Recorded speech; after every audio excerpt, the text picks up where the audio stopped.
आखिरकार वो हो गया जिसका एक लंबा इंतजार था। ईरान ने हमला कर दिया, ईरान पर सबसे पहले खबर हमने दी यूट्यूब पे, लेकिन ये भी कि ये हमला एक पसुपेश लेके आया पाकिस्तान के लिए। पाकिस्तान अपने एक मुस्लिम ब्रादरान का सपोर्ट करेगा या नहीं करेगा? बलूचिस्तान का एंगल क्या है इस वॉर में, ये भी बात करेंगे। हमारे साथ है बिलाल बलूच साहब। बिलाल बलूच साहब को कौन नहीं जानता, आप एक लंबा अरसे से ये जर्नलिज्म कर रहे हैं और इस समय पाकिस्तान से बाहर है। बिलाल साहब, ये पाकिस्तान इस ईरान से अभी कुछ दिन पहले ईरान पे दोनों दुश्मन बने घूम रहे थे। क्या आपको ऐसा लगता है कि दोनों के दोनों अब ईरान को पाकिस्तान सपोर्ट करेगा? ये शिया कंट्री, ये शिया काफिर, वो शिया टमाटर, वो कहानी, क्या पाकिस्तान, क्योंकि अब तक तो सपोर्ट किया नहीं, क्या आगे सपोर्ट आएगा मुस्लिम ब्रदरान के लिए? रोहित साहब देखें, हम पाकिस्तान की बुनियाद से लेते हैं। पाकिस्तान की बुनियाद नफरत पे कायम हुई, रिलीजन के नाम पे एक मुल्क बना।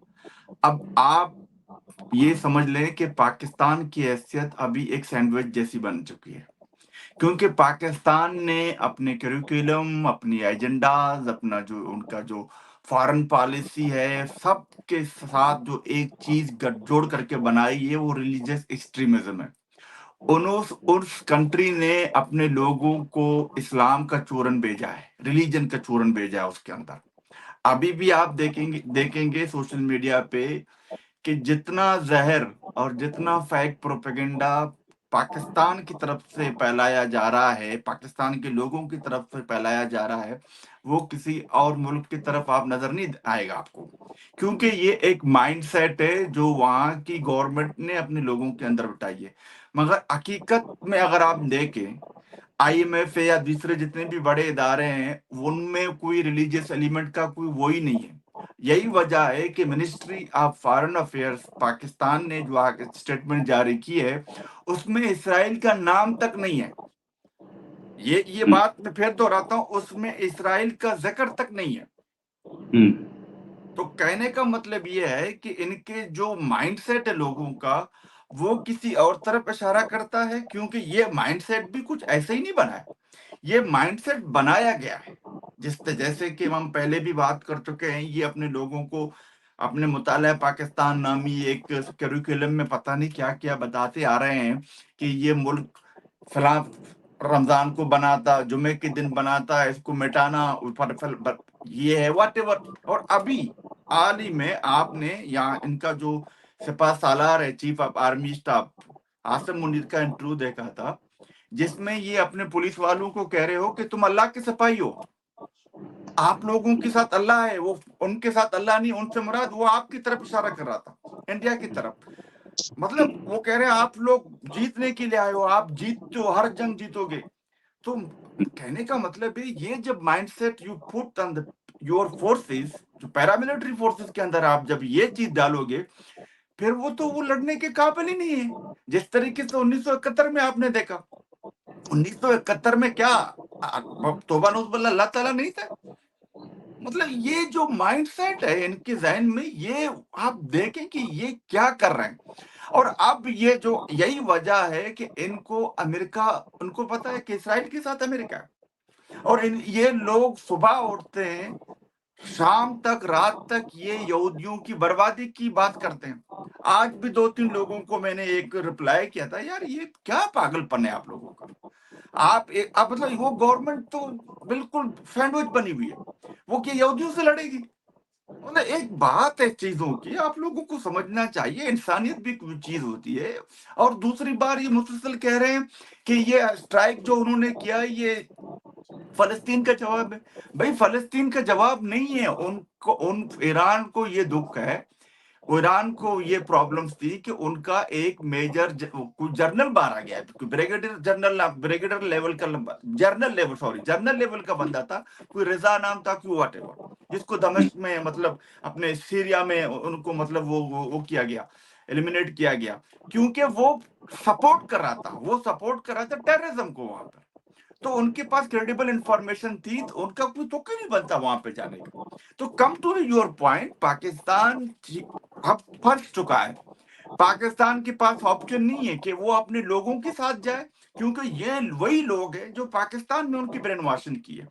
जो नफरत वो 1947 से क्रिएट करके आ रहे हैं, वो नफरत अब लावा बन चुका है पाकिस्तानी सोसाइटीज में।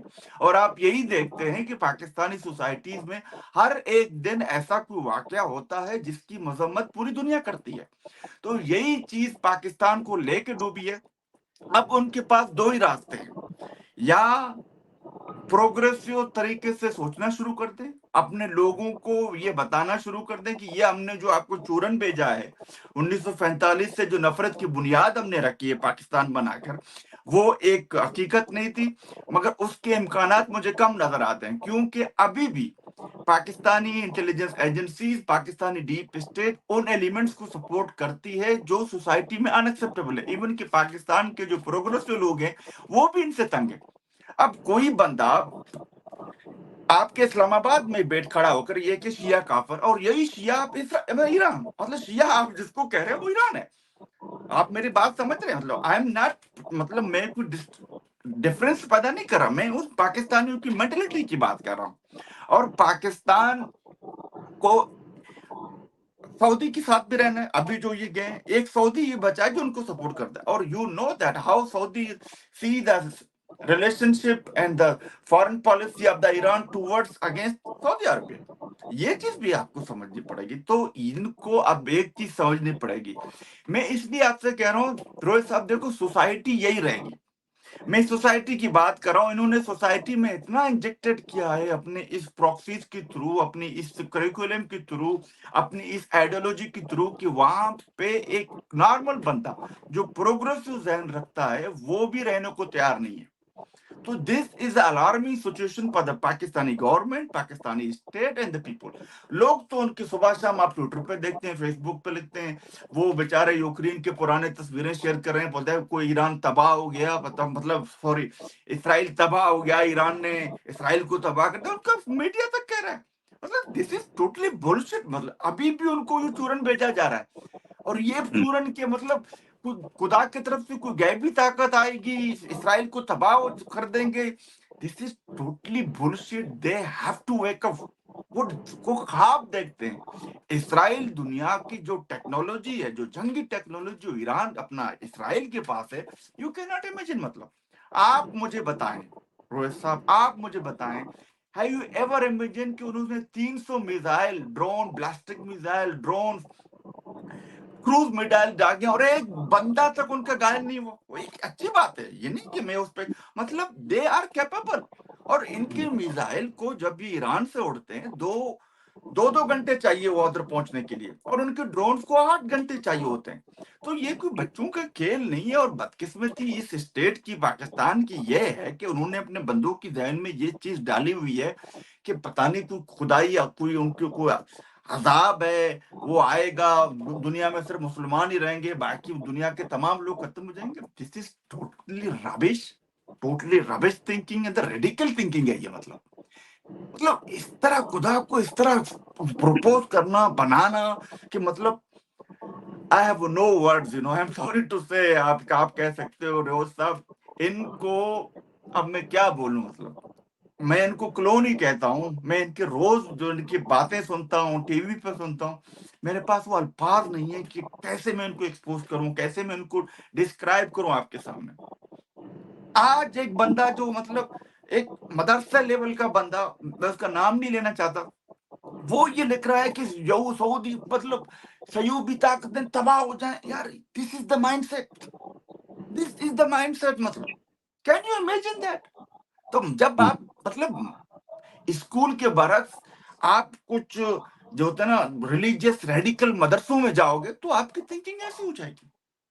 अगर ये जो लड़का है, ये जो कह रहा था सोशल मीडिया पे, जिसको मैंने जवाब भी दिया है, अगर ये रेडिकल मदरसे के बरक्स किसी स्कूल में जाता, तो मेरे ख्याल में he can explain better than me.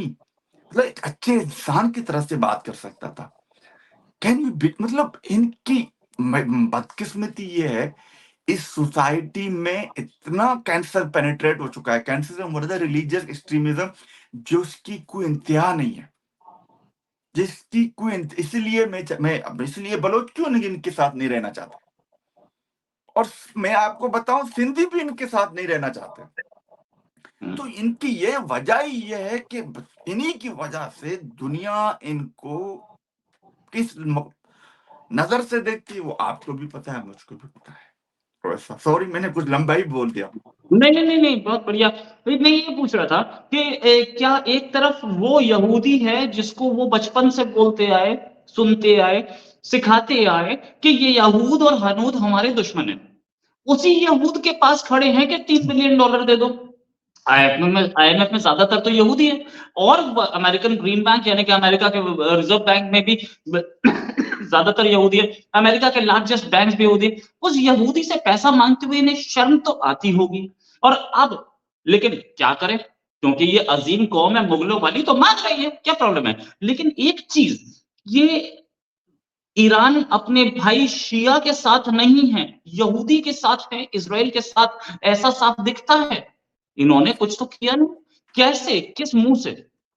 देखो रोहित साहब, मैंने पहले क्या दिया, बिकम अ सैंडविच, जो मैंने आपको पहले कहा वो क्लियर नहीं है। जब आप उनकी देखो, हम और आप इनके लोग, जो ये रेडिकल माइंड के जो लोग हैं, जैसे कि ये लाल टोपी वाला हुआ, दूसरे हैं, हम इनको नहीं देखते, हम उनको पढ़ते हैं जो गवर्नमेंट की स्टैंड होती है। आप मिनिस्ट्री ऑफ फॉरेन अफेयर्स का जो एक प्रेस रिलीज जारी हुआ है, I don't remember the number, 608 या 680 है, व्हाटएवर, आज के दिन उन्होंने जो जारी किया है, आप वो पढ़े, उसमें इसराइल का नाम तक नहीं है।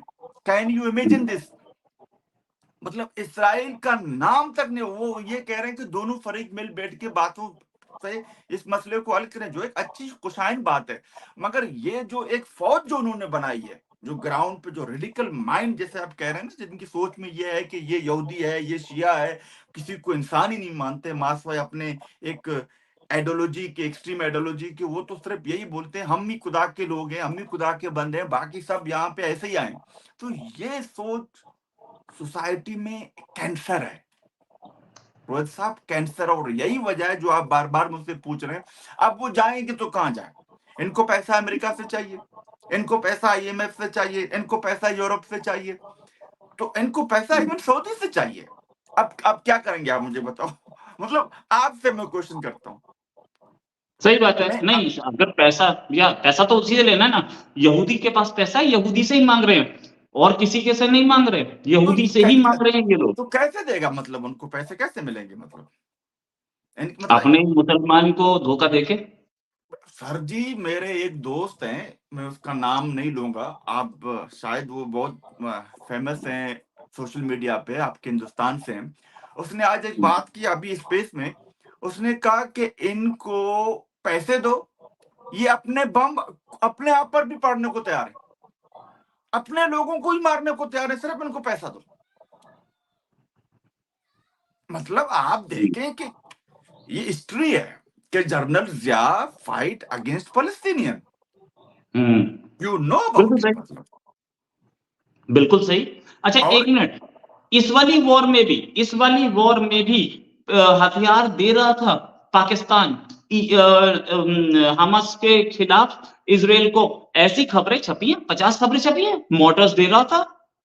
नहीं, मैं देखो, मैं ये जो इनकी जो एक एक ब्रिगेड है, रेडिकल, जो उनका ना रेडिकल रिलीजियस एक ब्रिगेड है, वो ये चीजें फैलाते हैं।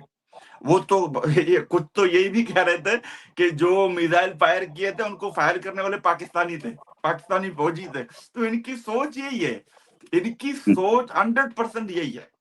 जब आप अपने लोगों को कैरिकुलम में हर एक चीज में रिलीजन को लाएंगे, तो इस तरीके से, जिस तरीके से ये जो नमूने हम देखते हैं पाकिस्तानी सोशल मीडिया पे, पाकिस्तानी टीवी में, तो इस तरह के नमूने आएंगे। वो तो वर्ल्ड वॉर 3 की भी पेशन गोई करने लगे थे, आप समझ रहे? मैं जो समझता हूं, देखो इनको काम बहुत कर, अगर इनको देखो सोसाइटी चाहिए, एक नॉर्मल प्रोग्रेसिव सोसाइटी चाहिए, इनके लिए इनको काम करना पड़ेगा, मगर ये नजर नहीं आता है मुझे क्योंकि फौज में जो रेडिकलिज्म है वो आप और मैं जान नहीं सकते। यही वजह है कि वो अल्लाह और रसूल के नाम पे बच्चों को ट्रेन करते हैं, दुनिया में बेचते हैं, दहशतगर्दी करवाते हैं, आपके बच्चों को मारते हैं, आपके बच्चों को मारा भी है, आपको भी पता है। उसमें हमारे भी फॉरेनर्स भी मरे थे, यूरोप के भी मरे थे, जापानीज भी मरे थे। मैं मुंबई अटैक की बात कर रहा हूँ। उससे पहले ये कश्मीर के नाम पे क्या करते हैं वो आपको पता है। इन्होंने पैसे लेके जनरल जिया ने आपके फलस्तीनियों के साथ क्या किया। मतलब ये आपने कभी, बार बार मैं कहता हूँ, आपने कभी ऐसी फौज देखी जो पैसे लेके चौकीदारी करती है? सऊदी आपस में में करेंगे। ना, कतर में किया है उन्होंने, हम्म, कतर में किया है उन्होंने। मतलब कतर में स्टेडियम की चौकीदारी की उन्होंने। कतर, सही हाँ बात हाँ, है। कतर में टिकट जो जो वर्ल्ड कप होता है उनकी चौकीदारी की थी। मतलब हम्म, वो तो बड़े फकर से बोलते हैं हमने किए। तो हम्म, कहने का मतलब है जब आपने अपने फौज को फॉर द सेल रखा हुआ है तो दुनिया आपसे नहीं मतलब वो करेगी। जैसे अभी आप अपने मुल्क को देखें, आपका मुल्क पाकिस्तान के मुल्क को उसने सोचना छोड़ दिया है। वो अब चाइना को अप्रोच कर रहा है। हम्म, चाइना से लड़ने के लिए अप्रोच नहीं करना है, चाइना को बोल रहा है आके मिल बैठो। मैं अब आप जैसा खिलाड़ी बन चुका हूं इस खिते में। आप आए मुझ पर टेबल पे मिले, मुझसे टेबल में बात करें। मेरे और आपके इंटरेस्ट इस खिते में एक होने चाहिए। हम लड़ेंगे तो आपको भी नुकसान होगा, मुझको भी नुकसान, कितने इस खिते को भी नुकसान होगा। अब उन्होंने पाकिस्तान की मुतल्लिक सोचना छोड़ दिया। मतलब तो दिस इज द रियलिटी। देखें रोहित साहब, आपको एक चीज समझनी पड़ेगी। दुनिया के जो थिंक टैंक हैं वो चीजों को समझते हैं। वो जानते हैं कि पाकिस्तान के कितने रिजर्व है, और वो रिजर्व उस वक्त तक नहीं बढ़ेंगे जब तक सऊदी अरबिया कुछ बैंकों में पैसे नहीं डालता, जब तक दुबई नहीं डालता है। तो ये चीजें उनको समझें, उनकी समझ में आ चुकी ये बात। अगर ये ईरान को डायरेक्ट सपोर्ट करेंगे, जो इनकी जो जनता है जिसके अंदर जो उन्होंने जो वो भरा हुआ है, वो कहते हैं कि रेडिकल जो एक सेंटिमेंट जो भरा हुआ है, उसको वो फॉलो नहीं करेंगे। क्योंकि हाँ, फौज में है, ये नहीं कि फौज में नहीं है, इनकी पॉलिटिशियनों में है, हर चीज में है। ग्राउंड में ये चीज एग्जिस्ट करती है, मगर जो रियलिटी है उसके बरक्स है। सऊदी इनको ऐसा डंडा देगा जिसका आप सोच नहीं सकते। देखो, सऊदी रिफॉर्म शुरू किया है। सऊदी का जो विजन है 2030, मैं समझता हूं कि इस खित्ते में एक बहुत बड़ा चेंज लाएगा। और आप देखते हैं, आपने देखा है कि उन्होंने वीजा भी अराइवल कर दिया है बहुत से मुल्कों के लिए। वहां पे आपको किस तरीके से वेलकम किया जाता है। और ये जो बंदा है MBS मोहम्मद बिन सलमान इज़ाइनस, इसने बहुत सी चीजों को अंडू किया हुआ है। और यही वजह है कि वहां पे सोसाइटी चेंज हो रही है। मगर बदकिस्मती से चूंकि ये चीज पहले यहां से जाती थी और ईरान से भी जाती थी, अब चूंकि ईरान की तरफ से जा रहा है, यहां से उन्होंने बंद कर दिया है। तो ये चीज अब वो किधर जाए भाई? एक मैं आपको बताऊं रोहित साहब, मैं आपको मुफ्त में पैसे दूं, मैं आपको पैसे दूं, मैं बोलता हूं भी आप मेरा ये वो काम कर। अब मैंने वो काम ही बंद कर दिया है। अब आपके जहन में ये है कि ये मुझे पैसा यहां से मिलेगा, पैसा आ नहीं रहा है, अब क्या करेंगे भाई? इस मुल्क ने, मैं आपको बता रहा हूं, मां सवाए पैसे लेने की, जंगे लड़ने की, चौकीदारी करने की, फौज ने कुछ नहीं किया। और आपने देखा 2 दिन हुए पहले किस तरीके से पिटाई की पुलिस वालों की। You have seen that? और मतलब मैंने वीडियो बनाया उस पे। और इतनी बेशर्मी है उनकी जर्नलिस्टों की। और उनकी जर्नलिस्ट क्या कर रहे हैं आपको पता है? जो एफिलेटेड है आर्मी के साथ, वो क्या कर रहे हैं? आपकी 2012 वाली एक इंसिडेंट हुई थी पूना में, वो चला रहे हैं कि वहां पर, मतलब वहां पे सारे फौजी बुक्ड हुए थे। मतलब आपकी फौज में इतनी जरूरत नहीं है कि वो किसी पॉलिटिशियन को अपना वो खत्म कर दे, अरेस्ट कर ले, या वो ये कर दे। मतलब इनका बुद्धि में है ना, हर चीज को अपने आप से इंडिया से मिलाना और पुरानी चीजों को निकाल के लाना, टोटली रिडिकुलस, मेरा कहना टोटली ये था रिडिकुलस। मेरा कहना ये था कि ये पुलिस वाले हैं, इनके पास गवर्नमेंट से अथॉरिटी है, इनके पास हथियार हैं, इनके पास ये गवर्नमेंट ने बोला है कि इनको ये काम करो, तब वो अपनी ड्यूटी पकड़ रहे थे, वो इलीगल वेपन्स। उसके बाद आर्मी ने इनको इतना मारा है। तो वो बेचारे बलूच का, वो बेचारा पख्तूनख्वा का, और वो बेचारा सिंधी, उसकी क्या सिचुएशन होती होगी? बिल्कुल सही। Exactly, exactly, this is the question. क्योंकि ये उनके अपने लोग हैं, जिनको हम लोग बोलते हैं यही पाकिस्तानी है। जैसे कि एक माइंडसेट बना हुआ है कि बलोच, सिंधी, पश्तून अपने आप को पाकिस्तानी नहीं समझता मोस्टली। आप समझ रहे हैं मेरी बात को? कल अगर आप उस पे जो आप थोड़ा आक्रामक रवैया इख्तियार करें पीपल पार्टी पे, आप देखें दूसरे दिन बोलते हैं पाकिस्तान न पे। पश्तून तो पहले ही ऑलरेडी वो कह चुके हैं, अचकजी साहब सुबह शाम ये कहते हैं कि आप अपने बच्चों को मारोगे तो क्या आप ये एक्सेप्ट करोगे कि हम पाकिस्तान की बात करेंगे? तो ये चीज भी आपको समझनी पड़ेगी। और ये जिस बेदर्दी से उन्होंने उनको मारा है, आप समझो कि जो लोग 14-14 सालों से इनके हुकूमत कानून में, how they have been treated. आपने बिल्कुल सही, देखा होगा बिल्कुल ना, सही। दुनिया ने देखा, मैंने नहीं, आपने नहीं, दुनिया ने देखा। और यही वजह है कि वहां के पुलिस में एक सोच सी उभर चुकी है, यार जिसके लिए हम कहते थे ये हमारी हिफाजत करेंगे, ये तो हमको मार रहे हैं आजकल। और इनकी जर्नलिस्टों को चाहिए कि लोगों को हकीकत बताएं। वो कोशिश कर रहे हैं इंडिया जैसी सिविलाइज्ड फौज को पाकिस्तान से मिलाने की। Can you believe this Rohit साहब? कोई एक FIR मुझे कटाए जो ये जितने भी फौजी वहां पे गए थे, जब इंडिया में अभी 1 सदी पहले। और इंडिया की तारीख उठा के आप देख लें कि इंडिया की फौज के जो जनरल होता है, जो चीफ ऑफ आर्मी स्टाफ होता है, वो प्राइम मिनिस्टर तो दूर की बात, वो सेक्रेटरी ऑफ डिफेंस के सामने कोई बना वो अपने टोपी पहन के जाए, बना सलूट करके जाए। इनका तो मतलब आवे का हवाई बिगड़ा हुआ है। जिस मुल्क में 30 साल फौज ने डंडे की जोर पे हुकूमत की हो और उसके बरक्स पर्दे के पीछे रह के हुकूमत की है, ये मैं नहीं कह रहा। प्राइम मिनिस्टर जितने भी रह चुके हैं, चाहे वो नवाज शरीफ हो, वो कह चुके हैं, प्राइम मिनिस्टर थी बेनजीर भुट्टो साहिबा, वो कह चुके हैं। इन्होंने भुट्टो के साथ क्या किया, मतलब ये एक हकीकत है। और बच्चों को, बूढ़ों को आपने मतलब एक हिसाब से अब ये मैसेज दे रहे हो, तो ये मैं समझता हूँ ये मतलब ये भी सोसाइटी में अपना रोल अदा करने के बरक्स सोसाइटी को डैमेज कर रहे हैं। ये इनको, इनके आने वाले नस्लों को, मतलब वो एक आप कहते हो तो दे हैव टू पे कि इस तरीके की जर्नलिज्म वो कर रहे हैं, इस तरीके की वो एक कहते हैं कि आप एक बयानिया क्रिएट कर रहे हो कि ये एक कॉमन चीज है। ऐसी कॉमन चीज एग्जिस्ट नहीं करती इंडिया में। मतलब राइट। आपकी जो पाकिस्तान की फौज है वो तो बेलगाम फौज है भाई, दुनिया कहती है। मतलब आपके सियासतदान कहते हैं, आप क्या इलेक्शनों में इन्होंने क्या किया, दुनिया ने देखा, आपने फौजरी कर दी। आप जब चाहे किसी राइट। जर्नलिस्ट को उठा देते हो, जब चाहे किसी को कत्ल कर देते हो। आपकी एक हिस्ट्री है। 30 साल फौज ने उस पर हुकूमत की, 30 साल। जिसको चाहे आप राग का एजेंट बना देते हो, जैसे कि उन्होंने फातिमा जना को बोला है, मैंने आपको 10 दफा बोला है आपकी दर्शकों को। तो कम टू द पॉइंट, मुझे ये दुख इसलिए होता है कि खुद जर्नलिस्ट जो खुद इनके इनके अत्याचारों के मतलब वो मजालिम के शिकार हो चुके हैं। इस तरीके से सोसाइटीज नहीं चलती हैं रोहित साहब दुनिया में कभी। अगर बिल्कुल आपको सही। सोसाइटी में अपना रोल, गलतियां सबसे होती है, गलतियां मुझसे भी होंगी, गलतियां आपसे भी होंगी, गलतियां सबसे हुई हैं, मगर आप उस गलतियों को बनाने के बरक्स आप एक अफवाह शुरू करेंगे, आप बयानियां बनाने शुरू करेंगे, that is dangerous for your upcoming generation. बिल्कुल सही, बिल्कुल सही। डेंजरस बच्चे फॉर अपकमिंग जनरेशन।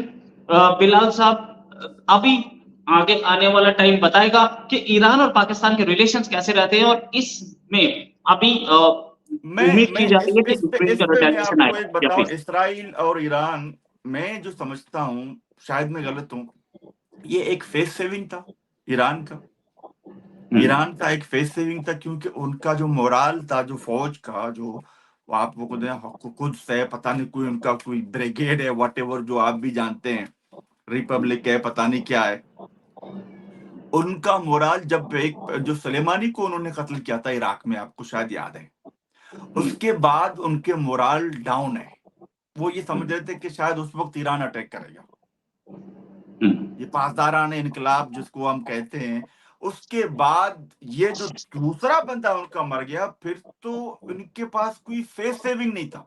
अगर ये नहीं करते तो शायद इनके अंदर से बगावत होती, जो मैं समझता हूँ चीजों को, जो लोग कह रहे हैं। तो यही वजह है कि इन्होंने, मेरे ख्याल में उनका जो कोई फॉरेन मिनिस्ट्री था, उसने कहा था कि हमने अमेरिका को ये बता दिया था कि हम सिर्फ महदूद हमले करेंगे, इसके अलावा भी आपने देखा कि उन्होंने, खुमैनी ने भी कहा है कि उनका जो ये रजीम है, एक्सट्रीमिज्म रजीम का, जो खुमैनी ने कहा है कि हमारी जंग अब खत्म हो चुकी, हमने जो कर दिया, अब जो करेगा इसराइल बोलते। अब आपने वहां पे किया है, आपने तो मुफ्त में अपने जो इतना वो किया, लोगों को इश्तियाल दे दिया।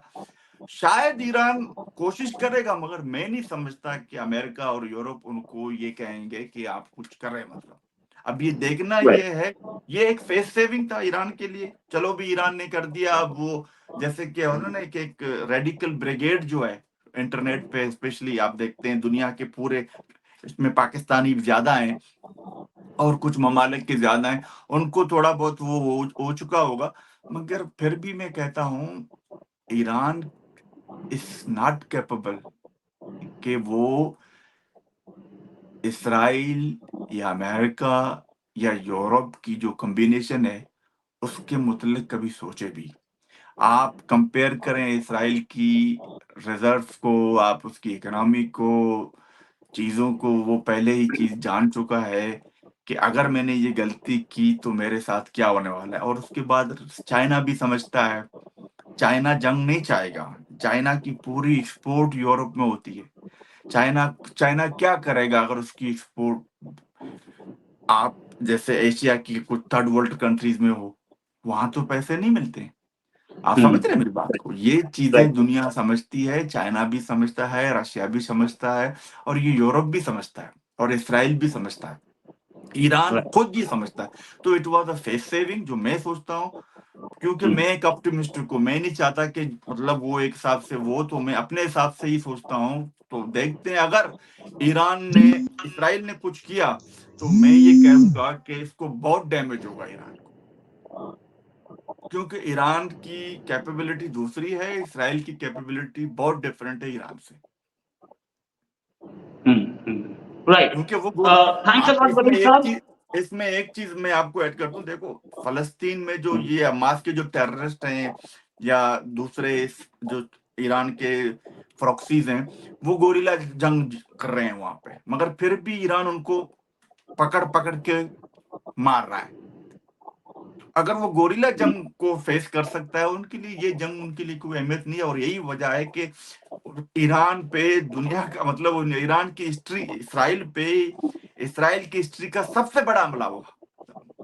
और मुझे बताओ कैजुअलिटी, तो मतलब जो उसने वो किया ईरान की तरफ से, जो ये दावा किया गया कि हमने उनका कोई अपना एयरबेस को अटैक किया था, उस पर तो जहाज 10 मिनट बाद उन्होंने ट्वीट कर दिया कि ये जहाज उतर रहा है, कोई नुकसान नहीं हुआ, आपने एक छोटे हिस्से पे किया था। तो this is the reality.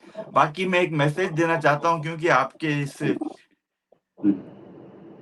YouTube को जो पाकिस्तानी निजात, जो रेडिकल, जो रिलीजियस एक्सट्रीमिस्ट हैं, वो बहुत देखते हैं। मैं उनको ये मैसेज देता हूँ कि आप ये सोच जो आपके अंदर भरी गई है कि ऊपर से ख्वाहिश को जो आएगा या कोई मतलब यहूदियों का तहस-नहस होगा, ये आप भूल जाएं, रियलिटी पे सोचें, रियलिटी ही दुनिया की हकीकत है। That is why my message. Done done. Bilal Baloch साहब, थैंक्स अ लॉट। और ये पाकिस्तान की और ईरान की डेवलपमेंट, आपने बोला कि ईरान के लिए इज्जत का सवाल था, इज्जत का सवाल इजराइल के लिए भी।